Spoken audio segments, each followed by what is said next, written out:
प्रीति Singh. Bulletin की शुरुआत करेंगे सबसे बड़ी खबर के साथ। इस वक्त एक बड़ी खबर आ रही है, आरएलजेपी अध्यक्ष करेंगे प्रेस कॉन्फ्रेंस। और साथ ही आपको बता दें कि कल प्रेस कॉन्फ्रेंस पशुपति पारस करेंगे और दिल्ली में अपने आवास पर ये प्रेस कॉन्फ्रेंस करेंगे। इस वक्त की ये बड़ी जानकारी आप तक पहुंचा रहे हैं, जहां आपने देखा कि शाम के वक्त जो है एनडीए ने अपने सीट शेयरिंग का फॉर्मूला आउट कर दिया। वहीं इस वक्त की बड़ी जानकारी सामने आ रही है, आरएलजेपी अध्यक्ष प्रेस कॉन्फ्रेंस करेंगे, पशुपति पारस भी प्रेस कॉन्फ्रेंस करेंगे और दिल्ली में अपने आवास पर ये प्रेस कॉन्फ्रेंस करेंगे। तमाम जानकारी के साथ हमारे सहयोगी रजनीश हमारे साथ जुड़ चुके हैं। रजनीश, क्या कुछ जानकारी?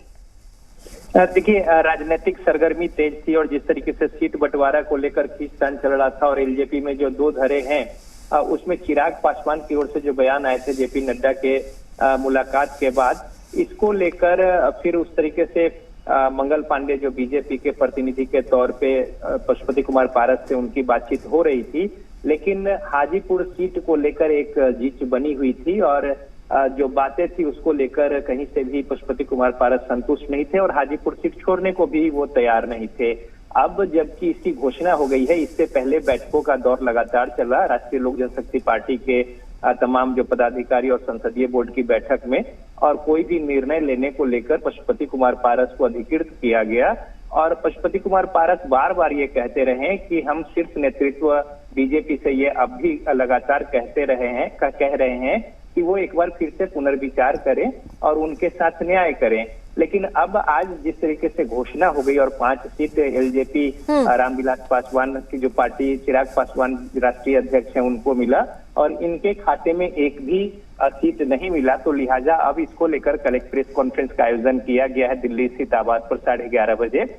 अब ये देखना होगा कि पशुपति कुमार पारस राष्ट्रीय लोक जनशक्ति पार्टी के अध्यक्ष किस तरीके से क्या कुछ बातों को रखते हैं या फिर किस तरीके से आगे क्या निर्णय लेते हैं, और इसको लेकर कल का प्रेस कॉन्फ्रेंस बहुत ही महत्वपूर्ण है। क्योंकि अभी वो केंद्र में मंत्री भी हैं केंद्र सरकार में और एनडीए के सहयोगी हैं, घटक दल हैं, लेकिन सीट बंटवारे में उन्हें बिल्कुल भी हाशिए पर भी नहीं रखा गया है। तो इसको लेकर अब क्या वो उनकी ओर से बातें आती हैं, इस पर नजर होगी। बिल्कुल रजनीश, और देखिए बड़ी बात यह है कि जैसे ही एनडीए में सीट का बंटवारा हुआ, सम्राट चौधरी से जब सवाल पूछा गया पशुपति पारस को लेकर, तो बार बार वो एक ही बात का जिक्र कर रहे थे कि वार्ता जारी है, वार्ता जारी है। ये कहे कि कहीं ना कहीं नाराजगी को खत्म नहीं कर पाए ये लोग, और यही वजह है कि कल प्रेस कॉन्फ्रेंस करने की नौबत आ गई।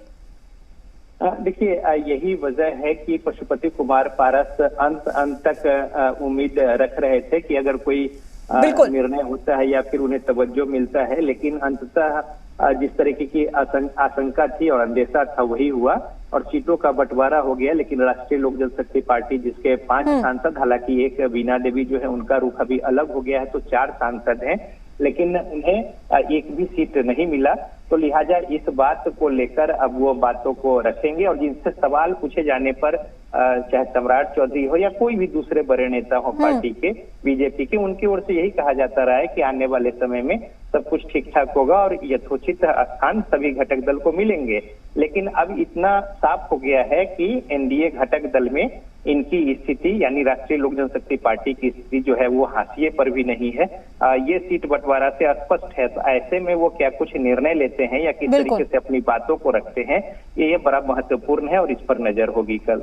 बिल्कुल राजेश, और देखना लाजमी भी है। शुक्रिया आपका तमाम जानकारी साझा करने के लिए। अपडेट हम आपसे लेते रहेंगे। तो बड़ी जानकारी आप तक पहुंचा रहे हैं। कल प्रेस कॉन्फ्रेंस करेंगे पशुपति पारस, दिल्ली में आवास पर ही प्रेस कॉन्फ्रेंस करेंगे। ये बड़ी जानकारी सामने आ रही है। हालांकि देखना लाजमी है कि प्रेस कॉन्फ्रेंस के दौरान क्या कुछ अहम बातें निकलकर सामने आती है, क्योंकि अभी शाम के वक्त ही एनडीए ने अपने सीट के बंटवारे का जो फॉर्मूला है उसको आउट कर दिया, बता दिया कि किसको कितनी सीट मिलेगी। लेकिन क्या वाकई जो नाराजगी है पशुपति पारस से वो दूर नहीं कर पाई एनडीए, और ऐसे में देखना लाजमी है कि कल क्या कुछ प्रेस कॉन्फ्रेंस के दौरान पशुपति पारस रखते हैं।